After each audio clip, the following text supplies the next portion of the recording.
start. So in the previous class we have talked about variables. Okay, so Ramchandra, you can mute yourself. If you have anything, you can unmute. Okay, thank you. So in the last class we were talking about variables. Okay, so what is a variable? The other day I just told you is if you assign a name to a set of data, okay, we call it as a variable. A name to a set of data. And then, okay, so how do we define the variable in Bash shell is equal to name is equal to data.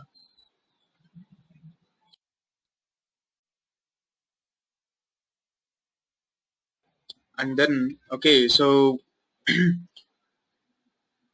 we have talked about, okay, so whenever you define a variable, where it goes into the deep into the memory, and into the memory, so you'll be having a process ID. Every process ID will be allocated some memory, and in that particular memory section, it is going to store this particular variable. Okay, you have a certain section where it usually uses for only for variables and functions. In that particular area it is going to store. Now, okay, so if you would like to unset a variable, so how do you access a variable? Okay, so if you would like to access a variable, so echo is to print actually, okay, and dollar to your variable name, you can see the data in that particular variable. So I told you the other day, so how it actually replaces that particular variable with the data. Okay, so and if you would like to unset the data in that particular variable, so usually we use unset name. So the other day I just shown you an example of rm command. It doesn't actually remove the data, so here also it just make that particular variable available. Okay, so in the index of list of variables actually, that's all. And after that, okay, so we have talked about, okay, so the properties of a variable. So what are the properties of variable we talked about? Is the first one is read write. So you have a variable as read write, and you can make it as read only by using read only command. So we used read only and that particular variable name. And the next one you have is local, and you can we have actually made it as environment variable by using export command. So what export command does is it puts the variable from local area to environment area.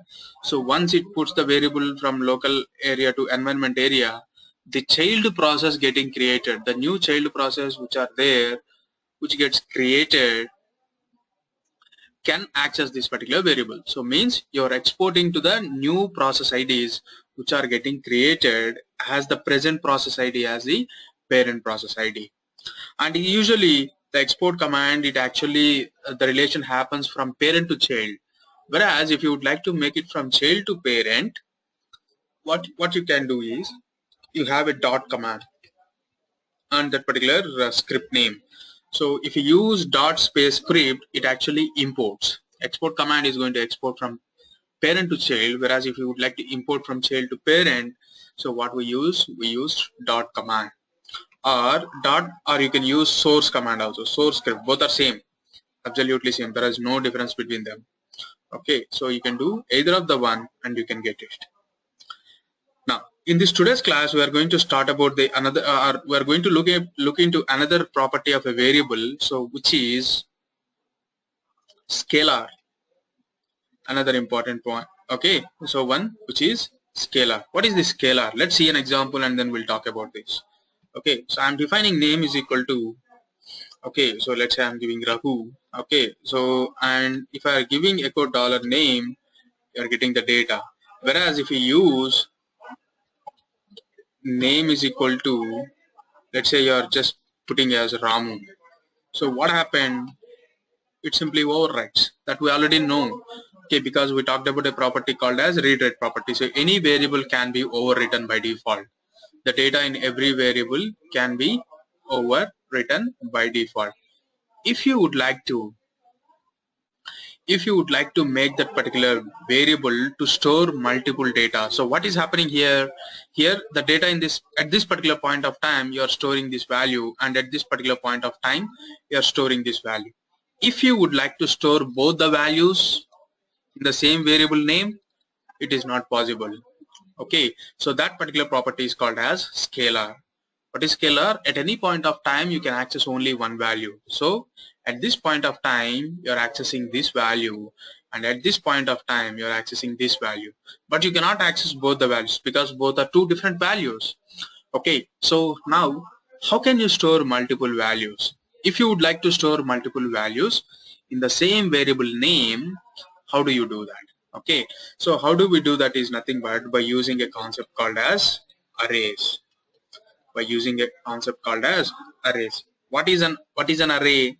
Array is nothing but if you would like to store multiple values in a single variable name, then we call that particular type of variable is called as arrays.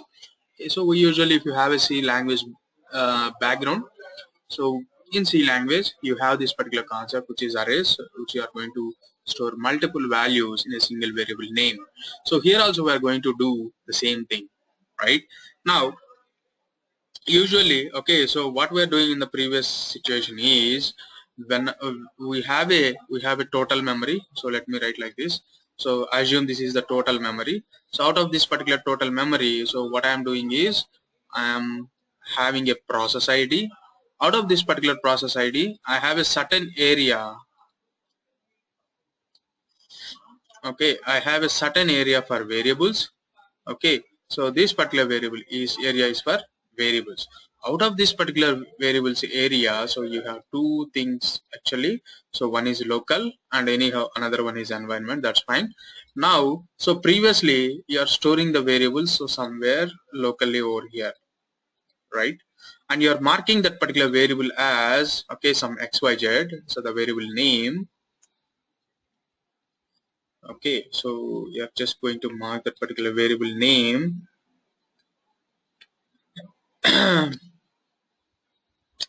and okay, so you're just putting the rub. Okay, so this is what you are doing.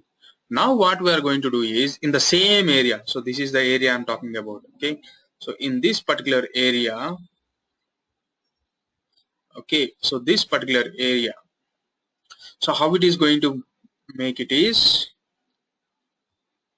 so yeah, so the same way data, so this is a variable name, so we know that.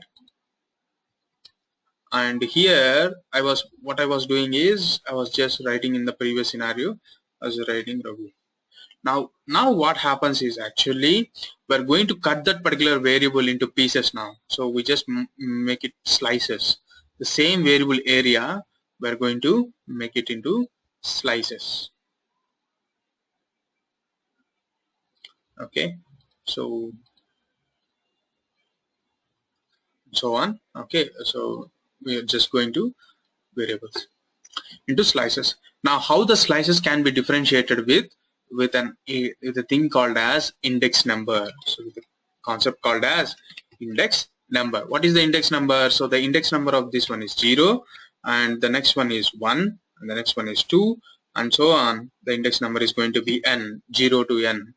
Okay, so what is this particular index number? So usually the table, it's a table actually. The table is going to be something like this. So the table is going to be something like this and it is going to be like this. So sextant. Okay, so this name of variable of 0 is going to be this data and the same variable name of 1 is going to be this data. Okay, and the same variable name of 2 is going to be this data and so on, the data goes on. Okay, so it always depends upon 0 to n index number, call it as index. So using this particular index number we are going to cut that particular variable. So now, okay, so how do you define this particular array variable? Okay, it's as simple as defining like a normal variable. So I'm going to use like student, okay, of 0. So I'm going to use square brackets and in the square brackets I'm going to define a variable, define an index number and the name. So student of 0 is equal to Ram. That's all, pretty simple. And while accessing, it's as simple as, okay, so student of 0. but this is not the right thing. So while you are accessing an array variable, so you have to use flower braces. This is the actual syntax. This is the actual syntax. Okay, so enter. So you are getting the data. So let's say if you are giving one, so one index I have not stored anything, so you are going to get empty value. You are going to get empty value. So now you see, so student of, let's say I'm giving 100. I'm just missing all the values. I'm giving Raju. So what happens now? 100, you are getting the value, but if you see what you are doing, you are missing so many values, and somewhere over here in the 100th value you are storing here the new Raju. But no, that is not the way it's going to happen. So the index number will not make by default to 0 to n. 0 to n is only to tell you that there is no limitation in the index number. Okay, so but actually whenever the variable is defining whatever the index number you have mentioned, so index number and the data, index number and the data. So the index number you have mentioned is 100. So just after 0 the 100 index is going to be stored, and while accessing, your shell will sort it out and you will get it. Okay, what is this sorting out? Let me show you like this. Student of,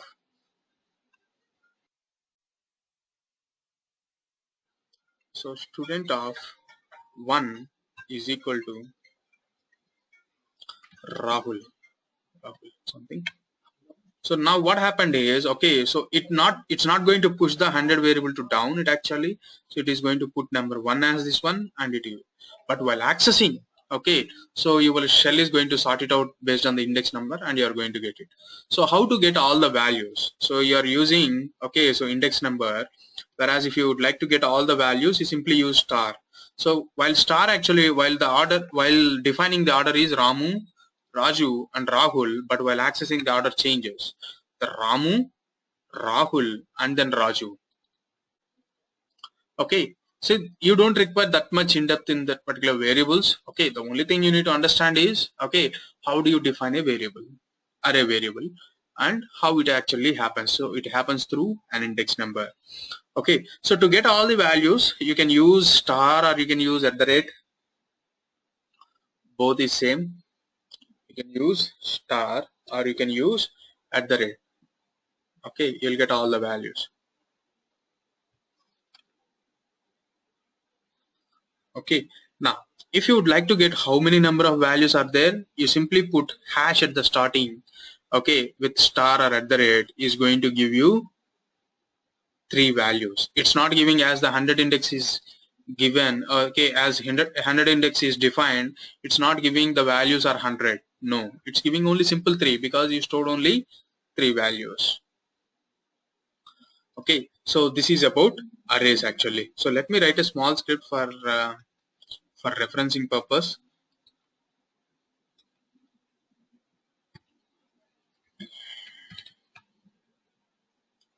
So here,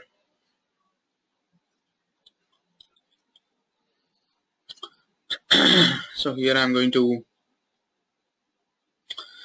define a variable. Okay, so student is equal to all the values. So previously what you had done, student of 0 equal to student of 1 equal to. If I don't want to go that way, okay, if I would like to define all the values at once, what I'll do is Ram, Raju, Rahul, Rama, Ravan. So something like this. Okay, so you have lot of values. So this is going to be by default student of 0, student of 1, student of 2, student of 3 and student of 4, and I'll print those things. So how do I print? I'm using single quote. So why I'm using single quotes is to print as is, no replacement. So in single quote there won't be any replacements. So if you have practiced or not, so we already discussed what is the difference between single quotes and double quotes. I'm just giving one here and one here, and I'll just use star here, star at the rate, at the rate.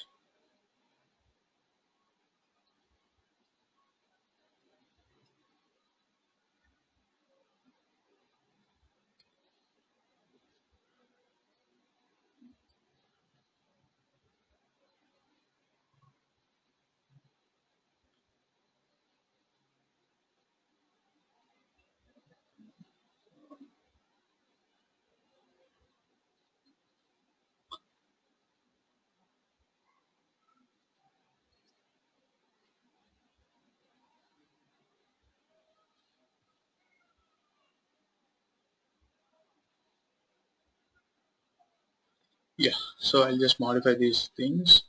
And this is at the rate, and this is also hash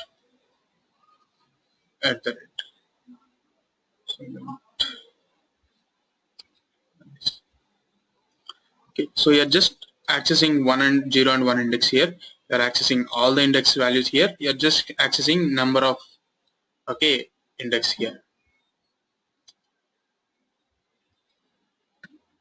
Okay, and also you can access a range of index also. If you would like to access from 2 to 4, okay, if you would like to access from 2 to 4, so the syntax is going to be a little different thing. So dollar student of star colon. So from where you want to access, let's say I want to access from 2. From 2 to 4, how many number of values are there? So 2, 3, 4. So total 3 values. So from 2, I require 3 values. Okay, so I'm just using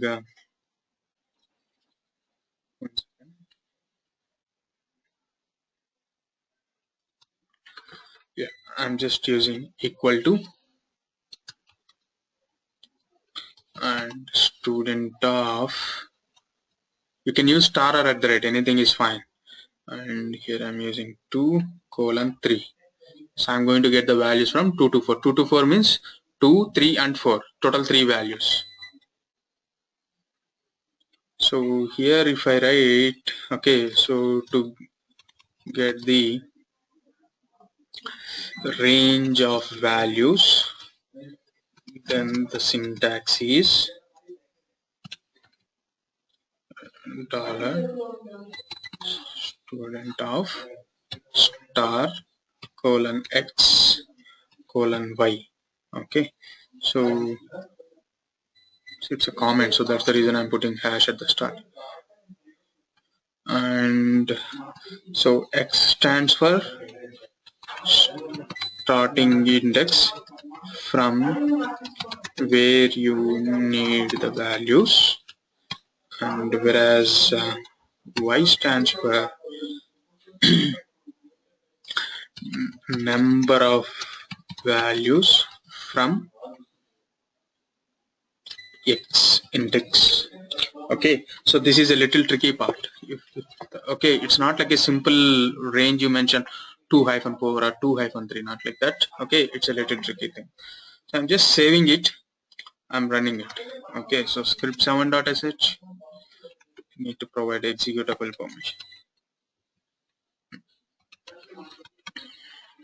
So you are getting 1, 0 is Ram, 1 is Raju, star is all the values, at the rate is also all the values. Okay, so 2 to 3 means, so starting from 2 here, okay, so this is 0, 1, 2, from 2 how many values? 3 values, 1, 2, 3, you are getting these 3 values, and if you see how many number of values are there in total, you are having 5. Okay, so this is about arrays. So array is also a scalar. Okay, so let me tell you like this, there are no two different variables. Okay, I didn't told you here you can convert scalar to arrays. No, that is not wrong, that is wrong actually. So here you are converting a read write variable to read only, you are converting a local variable to env, but you are not converting a scalar variable to array variable. No, so scalar is a type of property, okay, so which cannot be changed in variables. Okay, if it is an array or it's a normal variable. So clearly to tell you, okay, there are no two types of variables like normal variable and array variable. So you define name is equal to, okay, so Ramu. So then if you give echo dollar names, you are getting Ramu. At the same time, if you go and give echo dollar, so student, oh sorry, name of 0, what you are getting the same value. So whenever you define any variable, by default your shell is going to define an array variable in the backend with the default index number as 0. So if you don't specify any index number, by default you are going to get 0 index only. Okay, so and every array variable is also a scalar, means in the index number 0 you can store only one value. Again you cannot go and store multiple values. So that particular property is called as arrays. That particular property is called as arrays. Okay. So usually whenever you write some scripts, okay, if you would like to add number of users, so instead of putting all the values in a file, okay, so if you would like to put it in an array, might be users doesn't make any sense. Let's say a list of files you want to check each and every time. So how to put those list of files in a single variable? So you can just go with an array and you can put it in an array and you can use it. Okay, so like that situations, it is going to help you. So that's fine. Now we'll talk about other things what we have in array variables. Okay, so what are the other things you have is, let me show you an example and then we'll talk about. So what I'm going to do is /min/bash. So what is today's date? Today's date is going to be 2016 0802. So this is today's date.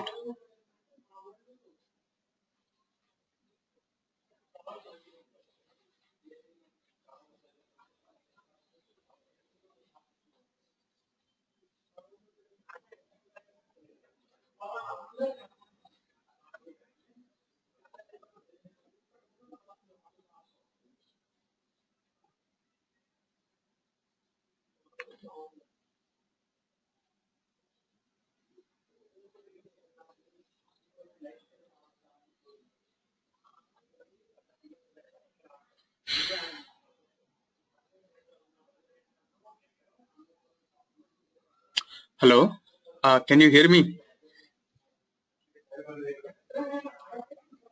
Yeah, sorry, I lost power actually. I just reconnected.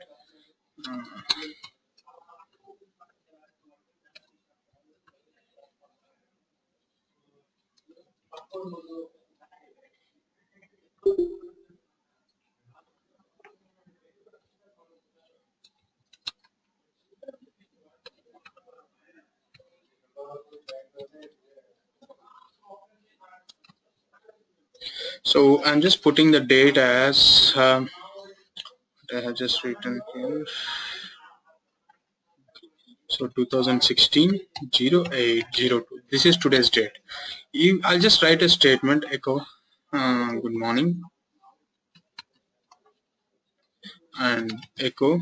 So what I'm going to put is today date is equal to $date. So this makes sense. Okay, so I'm just writing a script chmod script.sh, and if I execute that particular script, so I want to print some message and then I just want to print this today's date. So today date is perfectly fine. Okay, so now what happens? So script means if it is a one-time requirement, you never go and use scripting. Okay, you do it manually. I better suggest you to go and do manually if it is a one-time job.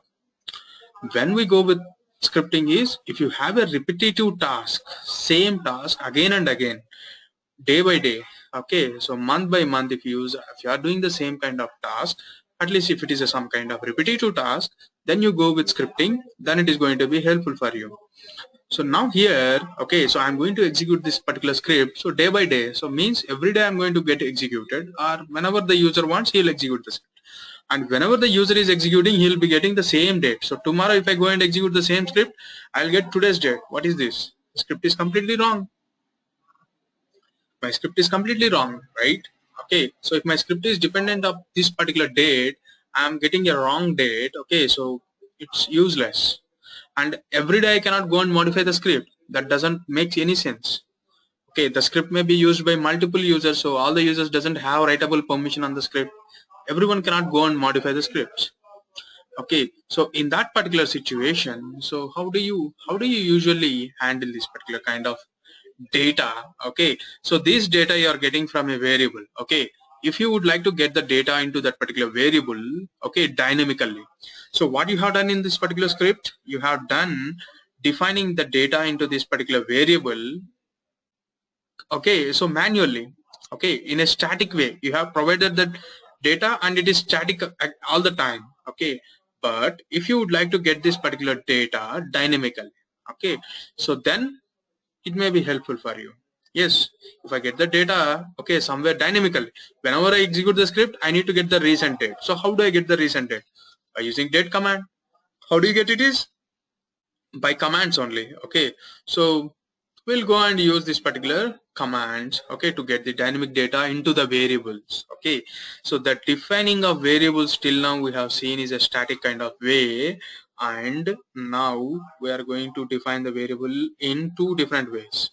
Okay, so the one is command substitution and the other one is arithmetic substitution. So command substitution and arithmetic substitution. So command substitution, how do you get the data? So you simply give variable equal to, so previously used to give data, now I'm not going to use data, I'm going to run command. So how do you run? Okay, so commands. So whatever the output you are going to get from this particular commands, it is going to store into this particular variable, that's all. Or you can also use a command codes. Okay, so and you can use commands.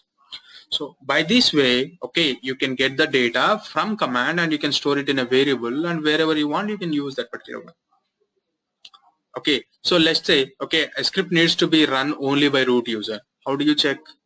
How do you get who is executing that particular script? So how do you check whoever the user logged in, whoever the, okay, so he is checking. How do you check? Simply by using id command, or let's say id-u. So id-u, okay, has to be a 0 if it is a root user. So I'm going to place a condition that, okay, id-u, I'm going to put it in a variable, and this value I'm going to compare it with another value which is nothing but equal to 0. If it is equal to 0, then only I'll continue, otherwise I'll stop it there. Okay, so in that case I am going to use id command to get the dynamic value, dynamic data. Okay, so here in this case I'm going to use a date variable. So I'll just comment it and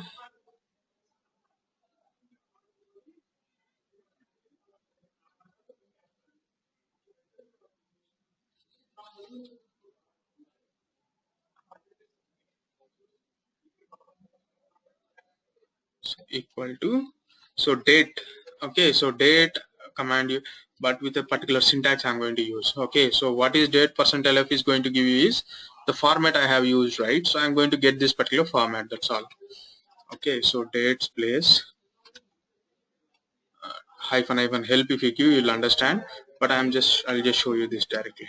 Okay, so this is the syntax I'm going to get. So script 8.sh, yes, you're able to get it. You just go and execute the same script tomorrow, you'll get the tomorrow's date basically, that's all. Okay, so that is how, so usually, okay, get the data dynamically by using arithmetic substitution. And the second one you have is first one is command substitution, and the second one you have is arithmetic substitution. Okay, so what is this arithmetic substitution? Okay, so if you have any arithmetic equation, okay, so you just put it there and it is going to substitute.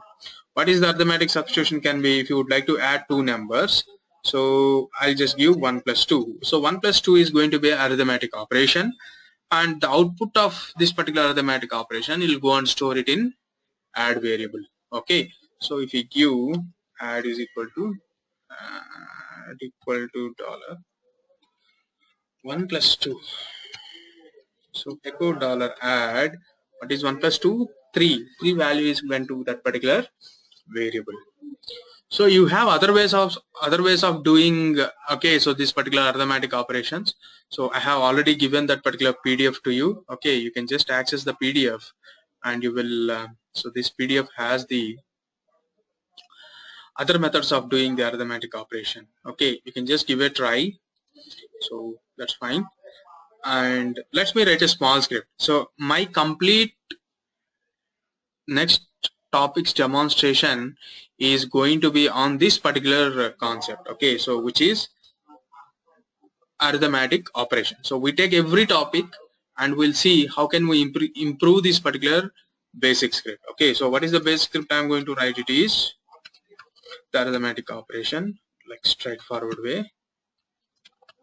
So I'm just giving add is equal to, or let's say I'll do something like this. A is equal to 10, B equal to 5. Okay, so I'm just giving add equal to $A plus $B means $A is 10, $B is 5. It is going to get replaced. And if you give echo addition equal to $add, so you're defining a variable and you're accessing the variable. Whereas if it is a one-time requirement, you don't need to define the variable. You can directly put it like this: $A minus $B. So echo, so the next one I'm going to use is multiply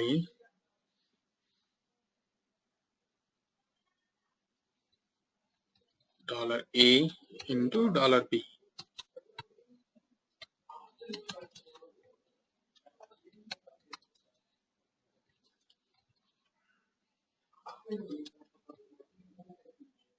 $B. So I'll just give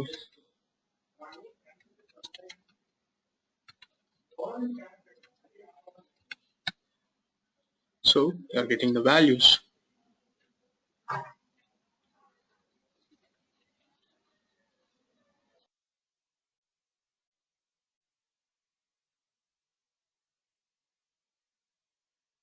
So okay, so from next class, okay, this is all about variables. From next class, what are the topics we are taking actually? Okay, so we'll use this particular okay, so we'll use this same script again and again. We'll apply each and every topic and we see how our scripts are improving actually. Okay, now you simply take I want to calculate the free memory available on the system. So how do you calculate the free memory available on the system? So you have to use free -m. So free -m is always the dummy data. I cannot actually, okay, actual values I'll not get. Okay, so what I'm going to do, so proc meminfo. So here the proc meminfo, so the total memory is this one. Okay, so or else I'll take this one only. Okay, I'll go with free -m instead of explaining each and everything in that file. I'll just go with free -m. I want to calculate how much percentage of free memory is there. Okay, so total memory is 992, whereas free memory is 684. So how do you calculate how much is the free memory? So let me show you like this. I'm not sure how do you calculate, but I usually calculate like this. So how I'm going to calculate is,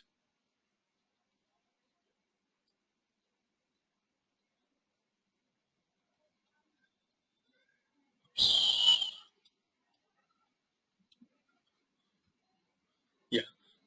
So how much is the total memory? So I have total 992. So 992 is 100%. So what is, okay, so what is about 684 is how much percent? I'll put like this. Then the mathematic equation is going to come like this. So it requires basic mathematics knowledge. That's all. So equal to means, okay, question mark equal to. So how it is going to, I mean, if you have a small equation like this, how you are going to do it? So 992 into question mark is equal to 100 into 681 and question mark equal to, so 100 into 681 by 992. So then you get the value. So let me see how do I get the value. So you see CLC 992 into, oh sorry, 100 into 681 by 992. So how much is the free memory available? 68% is the free memory available. Okay, so if you would like to calculate how much is the consumed, so what you are going to do, you simply replace 681 with what is the used one, so 100. So 102 into 100 by 992. So the 10% is actually consumed. the remaining amount actually it went to the caged one. Okay, so that's fine. So now let me do the small script to calculate the value and just display how much percentage is free. Okay, so how do I do that? I'll just write a calculate free data set. Okay, so slash bin slash, see, it's all the thing is we talk about the each and every concept, so it's always up to you how do you apply it. Okay, so logic I cannot teach you, logic should come from you. Okay, so that's the reason people are looking for shell scripting, so who can make a logics. Okay, if that also can be automated, you won't get a job, right? So systems cannot make a logic, systems only can react basically. Okay, so it won't actually proact, they always react. So whatever the instruction you send, it performs that one. It won't decide what instruction can be sent. Okay, automatically. So that's the way we are, okay, still in the market. So now how do I get the free memory value? So free memory is free, if I would like to get, so free -m pipe grep for arc we can use directly arc and search for cap mem and print $2. You're going to get free memory and $3 total memory, and you get free memory by using $4. So these are the two values. So here I'm going to use the same thing. So I'm just going to use total. So I'll just put a variable which makes some sense, variable names which make some sense. So this is my command substitution variable, and what is available, AVL available is equal to the same thing with the $4. Now how do I get the calculate of percentage? Percent equal to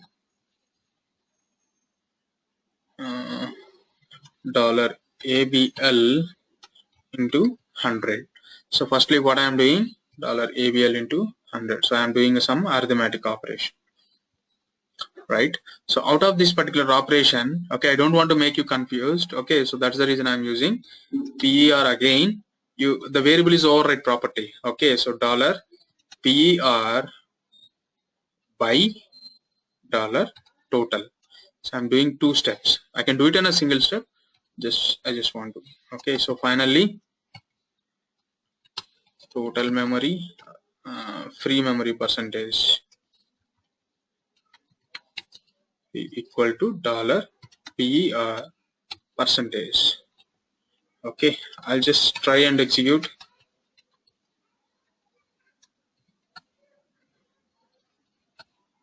So you got 68%. So that is how, okay, so we use it. So if you put the same script on another server, okay, so you'll get it. Or else what we can do, okay, so I mean to calculate, you can give free is equal to, okay, 992. If you put a static values, the same cannot be applicable on the other script. And again, free memory always changes based on the programs running on the system. So you need data dynamically. So you need to get the live data. So how do you get it? So through command substitution in variables, so you get the data and use those values, and wherever you want, you use that particular values. Okay.